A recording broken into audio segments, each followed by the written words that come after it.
Hi, I'm Jill, and this is Jill on wind farms. I live near Shillelagh, and there are some turbines, wind turbines there, and I look at them and they are so beautiful. There's something about a wind turbine that I absolutely adore. It's mesmeric, and I watch it and and for me it stands for the beauty of renewable, sustainable energy, and I love it. Which is why I find it very difficult to realise that actually putting up all the wind farms that are planned for our country are actually not a good thing. Because on the one hand, I have the idea that they're beautiful and they do a wonderful thing, but in actual fact, there's a whole bunch of studies that have come out from people who know, from experts, saying that we have reached our capacity in wind farms.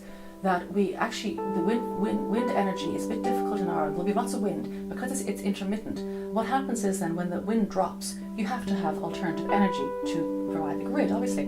And because the only alternative we have is Money Point is run on fossil fuels, and it will take a day to crank up that engine. So it has to be running the whole time. So it's actually not as green, because other countries like Norway, for example, they make very good use of their wind because they have mountains. And what they do when they have overproduction of wind, they send the water, it's hydro, they send the water up the mountain. And then when the wind drops, then the hydro kicks in. So it's a nice balance, and it actually makes sense.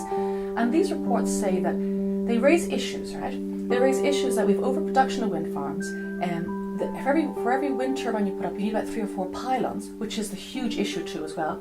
And we are creating a situation we don't actually need. And the experts say there are other alternative forms of energies, things like biomass, wave energy, or solar energy, that we should look to put together a sustainable plan for our country that suits our country. And the reason why it's scary, this is the nub of it.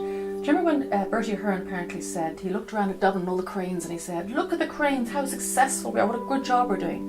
And as we know, that wasn't a sign of success. It was actually the start of the crash of the bubble. And the same way, these wind farms, big wind farms that have been planned, they're all backed by big money. It's the same with the developers doing the building, and we don't actually need it. And the drive is money. When money drives things without cooperation and need, and looking at what the experts say, what community needs, and what a sustainable program should address, then we're in trouble.